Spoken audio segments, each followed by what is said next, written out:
बिस्मिल्लाहिर्रहमानिर्रहीम। अस्सलाम वालेकुम क्लास। जावेद वर्चुअल एकेडमी में तव्हांखे वेलकम चवां थो। असां जेको गुज़िरियल लेक्चर जेको असांजो हुयो सेंटेंस हुयो ऐं अॼु जो जेको टॉपिक आहे असांजो सब्जेक्ट ऐं प्रेडिकेट। सेंटेंस में सब्जेक्ट ऐं प्रेडिकेट खां बग़ैर सेंटेंस जेको आहे ठहंदो ई कोन। उन जे करे सेंटेंस जा ॿ हिसा हूंदा आहिनि, हिकु सब्जेक्ट हूंदो आहे, ॿियो हूंदो आहे प्रेडिकेट। हाणे सब्जेक्ट छा आहे? अ पर्सन और थिंग बी डिस्कस, को माण्हू या काई चीज़ जंहिंखे असां डिस्कस कयूं। ऐं प्रेडिकेट छा हूंदो आहे? से समथिंग अबाउट द पर्सन और थिंग, जंहिंजे सब्जेक्ट जे बारे में जेको ॿुधाए उहो छा हूंदो आहे? असांजो प्रेडिकेट हूंदो आहे। ऐं सब्जेक्ट जंहिंखे असां डिस्कस कयूं, ऐं जीअं त सब्जेक्ट जी definition the part which names the person और thing we are speaking about, माना मतिलबु कंहिं बि माण्हू या शख़्स या कंहिं चीज़ जे बारे में असां ॻाल्हायूं उहो छा आहे? सब्जेक्ट आहे। ऐं predicate it tells something about the subject, जेको सब्जेक्ट जे बारे में ॿुधाए उहो छा आहे? प्रेडिकेट हूंदो आहे। हाणे सब्जेक्ट ऐं प्रेडिकेट खे असां कीअं आइडेंटिफाई कयूं? उन में तव्हां कंहिं सेंटेंस में वर्ब खे तव्हां आइडेंटिफाई करे हो त सम्झो तव्हां प्रेडिकेट खे आइडेंटिफाई करे हो। ऐं सब्जेक्ट वरी उन में हू या वाट, इहे ई क्वेश्चन्स अराइज़ थींदा आहिनि। जी आई एम ईटिंग मील, मां मानी खाई रहियो आहियां। केरु मानी खाई रहियो आहे? मां मानी खाई रहियो आहियां। मीन्स आई जेको थी वियो सब्जेक्ट थी वियो, एम ईटिंग मील असां छा थी वियो? प्रेडिकेट थी वियो। इन एग्ज़ाम्पल्स आहिनि, मां तव्हांखे सम्झायां थो। नेक्स्ट पेज ते आहिनि।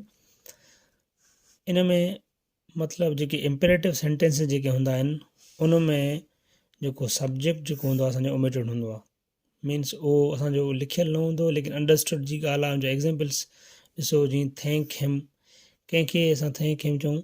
यू, माना मां चवां थो यू थैंक हिम। वरी सिट डाउन, हिते यू जेको आहे असांजो अंडरस्टूड आहे त यू सिट डाउन। ॼण गो बैक आहे, हिन में यू असांजो अंडरस्टूड आहे। मीन्स इम्पेरेटिव सेंटेंसिस जेके हूंदा आहिनि उन में सब्जेक्ट असांजो न हूंदो आहे, उन में यू जेको आहे अंडरस्टूड आहे।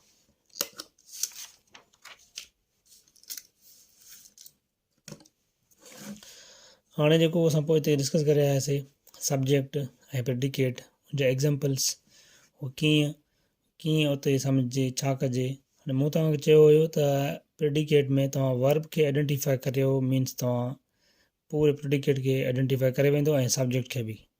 ऐं प्रेडिकेट खां पहिरियां वर्ब, मीन्स प्रेडिकेट या वर्ब खां पहिरियां असांजो सब्जेक्ट हूंदो आहे। जीअं हाणे Haris is running fast, he is छा आहे? असांजो वर्ब थी वियो। Who is running fast? Haris. Means असांजो हारिस छा थी वियो? सब्जेक्ट थी वियो। ऐं इज़ रनिंग फास्ट असां छा थी वियो? प्रेडिकेट थी वियो। He has no money in his pocket, कंहिंजे जेब में पैसा न आहिनि हुन जे।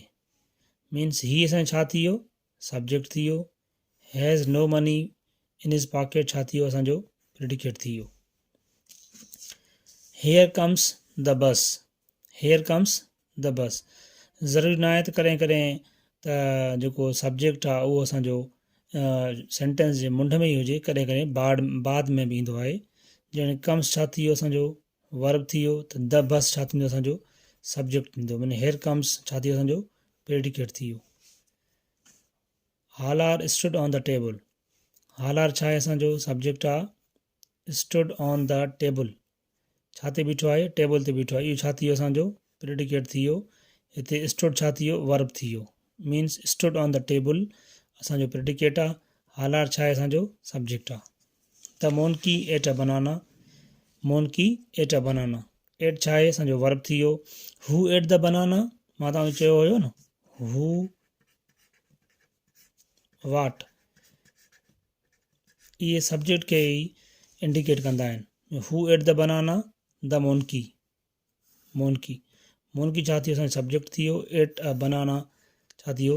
प्रेडिकेट थी वियो। The dog was barking loudly, who was barking? The dog, dog छा थी वियो? असांजो सब्जेक्ट थी वियो। वॉज बार्किंग लाउडली असांजो प्रेडिकेट थींदो।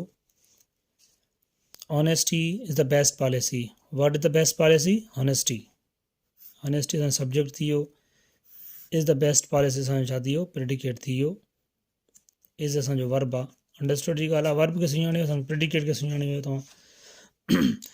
आई आस्क्ड हर या हिम टू कॉल मी, कंहिंखे चयो, कंहिं चयो, मूं चयो, माना आए छा थी वियो, सब्जेक्ट थी वियो, आस्क असांजो वर्ब आहे, आस्क्ड हर टू कॉल मी मीन्स छा थी वियो, प्रेडिकेट थी वियो असांजो। On top of the tree lives a sparrow, ॼण हे एग्ज़ाम्पल आहे असांजो, हियर कम्स द बस, हिन में जेको सब्जेक्ट आहे उहो एंड में आफ्टर असांजो प्रेडिकेट आहे, हिन में बि अहिड़े नमूने सां on top of the tree lives a sparrow, lives असांजो वर्ब थी वियो ऐं स्पैरो असांजो सब्जेक्ट थी वियो, माना प्रेडिकेट खां पोइ आयो आहे इहो। ओकेजनली अहिड़े क़िस्म जो जुमिला ओकेजनली ईंदा आहिनि जंहिंमें सब्जेक्ट असांजो एंड में हूंदो आहे आफ्टर प्रेडिकेट, वरना हमेशह वर्ब खां पहिरियां ई सब्जेक्ट हूंदो आहे। Show me how to do it, show me how to do it, हे छा आहे, इम्पेरेटिव सेंटेंस आहे असांजो, हिन में यू जेको आहे असांजो अंडरस्टूड आहे, हे इम्पेरेटिव,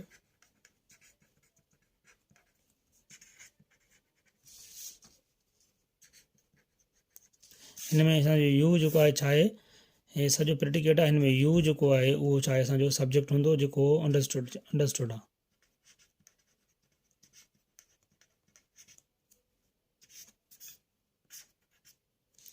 इम्पेरेटिव सेंटेंस में असांजो छा हूंदो आहे, सब्जेक्ट जेको आहे ओमिटेड हूंदो आहे, हुनमें यू अंडरस्टूड हूंदो आहे, जी सिट हेयर या गो बैक अहिड़े क़िस्म जा, या show me how to do it.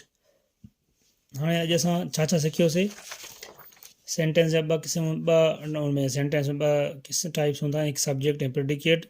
Subject जेको जंहिंजे बारे में डिस्कस कयूं, प्रेडिकेट जेको सब्जेक्ट जे बारे में ॿुधाए, सब्जेक्ट जे बारे में ॿुधाए। इम्पेरेटिव सेंटेंस में जेको आहे सब्जेक्ट ओमिटेड हूंदो आहे ऐं सब्जेक्ट वरी कॾहिं कॾहिं ओकेजनली आफ्टर प्रेडिकेट खां बि ईंदो आहे। अॼु असां इहो सिखियोसीं, अॼोको लेक्चर असांजो इहो हुयो, सब्जेक्ट ऐं प्रेडिकेट। इंशाल्लाह जेको नेक्स्ट टॉपिक हूंदो उहो क्लास ऐं फ्रेज़ हूंदो असांजो। जेके कुझु सम्झायूं था तव्हांखे मां उहो तरतीब वारी आहिनि, ॼण सेंटेंस सां गॾोगॾु सब्जेक्ट ऐं प्रेडिकेट, वरी क्लास ऐं फ्रेज़, इहे बि सेंटेंस में ई उनजे सेंस खे शो कंदा आहिनि। थैंक यू, अल्लाह हाफ़िज़।